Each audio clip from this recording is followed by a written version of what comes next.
We are closing in on 29,000 subscribers on Seahawks Today, but we need your help to get there. We are about 195 away. And you may be wondering, well, what does Seahawks Today offer? Well, we're covering the news and rumors of your favorite team each and every day here on the channel. Live shows each and every Wednesday at 6 o'clock Eastern, 3 o'clock Pacific, and watch parties for every Seahawks game all season long. It's all in one place right here on Seahawks Today. Become an award-winning subscriber now at youtube.com/Seahawks TV and turn on notifications so you never miss a moment.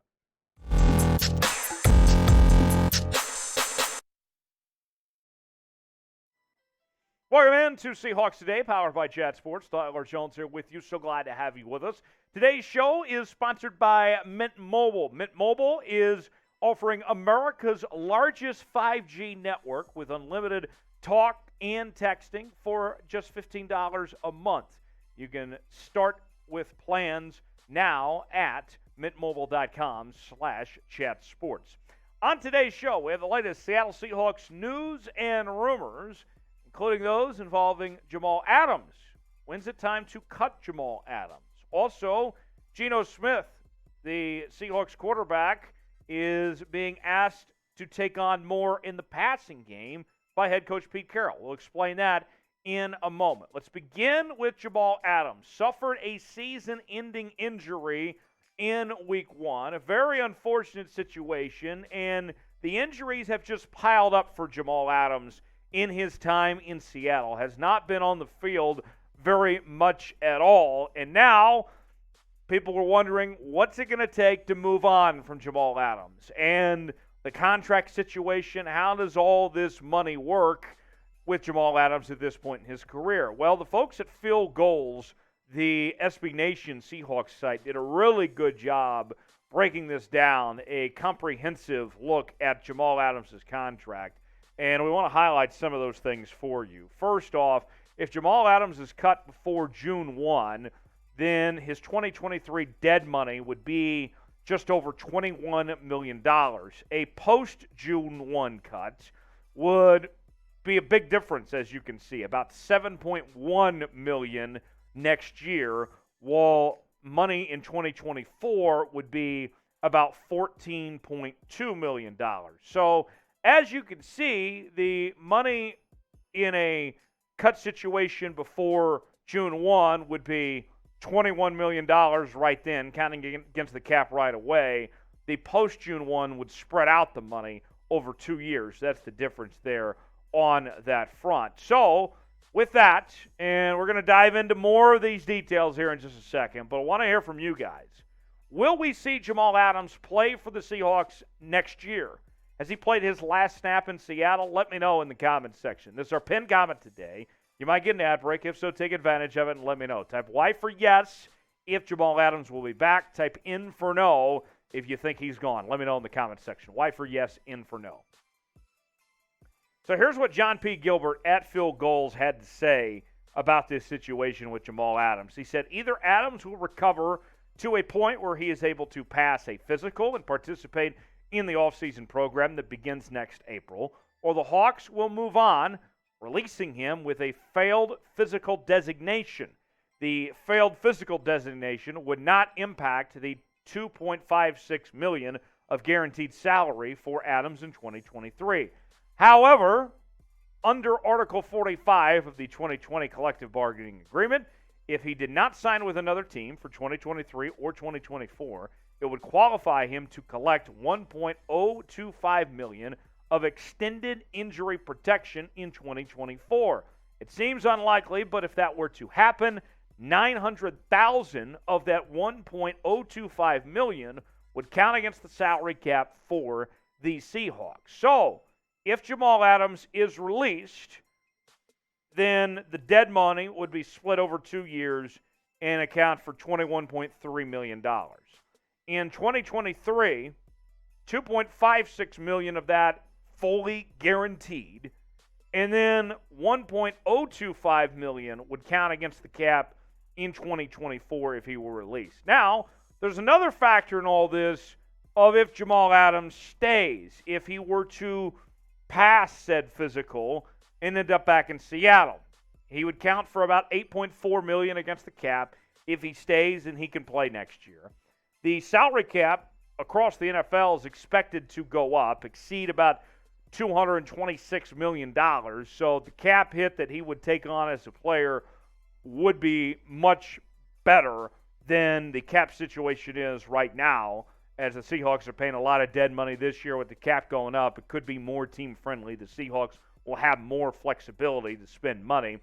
And the big key is that he has to participate in the off-season program in April.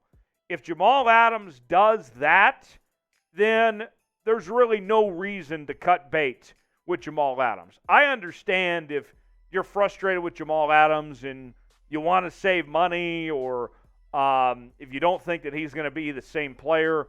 If he's not healthy and can't recover, then that's understandable. Then, yeah, sure, you would move on. But if Jamal Adams recovers from this injury, based on the way that this money lines up, it just doesn't make sense to cut Jamal Adams. And I can't see there being much of a trade market for Jamal Adams coming off this injury and with his injury history and his salary and all that. So this is really just the beginning of this conversation about Jamal Adams' future. Really, we won't know anything one way or the other until we see how he recovers from this injury. It's an unfortunate situation, but it's the nature of the beast. It's what is ahead for the Seahawks, a decision they will ultimately have to make in this upcoming offseason. So, your turn to be the GM here on Seahawks Today. What would you do with Jamal Adams? Would you cut him? Would you keep him? Type C for cut, type K for keep. I know that this is very early in the process, and we're still waiting on a lot of information.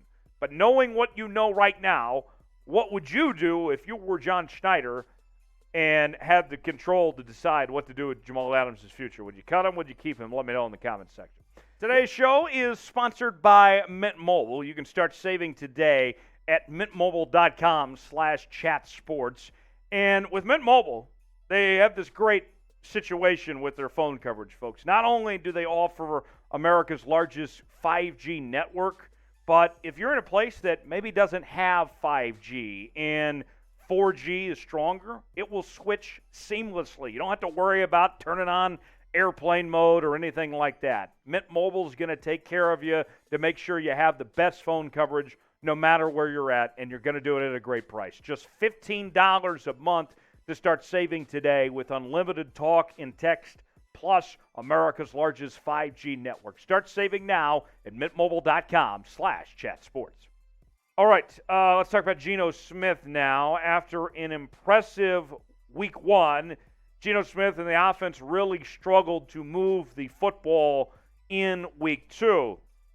And Pete Carroll has asked Geno Smith to push the football more down the field. He wants to throw the ball more and be more aggressive in the passing game with Geno Smith. This is what Pete Carroll had to say in a radio interview with 710 Seattle Sports this week. He said, "We don't need him to hold back at all. I think Geno's got his game ready to go. We need to trust him, and we need to maybe give him a few more opportunities and stuff. We've been pretty solidly conservative, counting on running the football, and when we didn't run the football, then okay, we didn't have much of a mix that we needed." Wait, hold on a second here. I mean, Russell Wilson, we heard the entire time how they didn't want him to cook, and they wanted to run the football and become a run-first team, and that became a point of conflict between Russ and Pete Carroll and the offensive coaching staff. Now, you're in a situation where you are a run-first team, and you have set yourself up to run the football. And I'm hearing Pete Carroll say that he wants Geno Smith to throw the football and throw the football more. Is he saying that he wants to let Geno cook? I've seen that on the internet the last couple of days too. Let Geno cook? Is that what we've signed up for here? Let me know in the comments section. What's your confidence level in letting Geno Smith cook? Scale it for me. 1 through 10 in the comment section. Let me know. 1 through 10 and your confidence level in letting Geno cook. So here's the statistics from Geno Smith over the last two games. The start against Denver and San Francisco. You can see Geno Smith didn't throw a whole lot of incompletions. 23 of 28, 195 yards, 2 touchdowns against Denver. San Francisco, 24 of 30, 197 yards, no touchdowns, but did throw an interception. But those numbers don't quite tell the whole story here. This is what Pete Carroll is talking about as far as passing depth goes. Let's go ahead and go next level on some of these statistics here for you. Through 2 games, Geno Smith has only thrown 2 passes longer than 20 yards at this point. And of those 2 passes, they were completions, 52 yards and a touchdown. Mid-range, 10 to 9 in the 10 to 19 area, yardage-wise, he's 8 of 12, 141 yards, a touchdown and an interception. Short range, 0 to 9 yards, short of a first down. That's where we've seen the majority of passes from Geno Smith. 23 of 27, 174 yards. And then the last statistic, behind the line of scrimmage, Geno Smith hasn't missed, I would hope, 14 of 14, 25 yards behind the line of scrimmage there. So, whatever confidence you have in Geno Smith, I think we can all, no matter what, sit here today and say, yeah, I think Geno Smith probably should be throwing the football further than 20 yards more than twice in 2 games. I mean, you could be the biggest doubter of Geno Smith in the world, and you could still say to yourself, you know what, actually, Pete Carroll, yeah, you're right. Probably do need to push the football down the field a little more. So, yes, I agree with Pete on this one, just based on the data right here alone. Even if you're not confident in Geno Smith, and I understand if you're not, the statistics right here say they have to. I mean, you have to push the football down the field more as far as I'm concerned. That does it for Seahawks Today. We will see you right back here tomorrow with the latest Seattle Seahawks news and rumors. We'll have our live show at 6 p.m. Eastern, 3 p.m. Pacific. Don't miss out on that. As always, you can follow me on Twitter, Instagram, Facebook, and everywhere in between at Tyler Jones Live, and we'll see you next time. Thanks for joining us.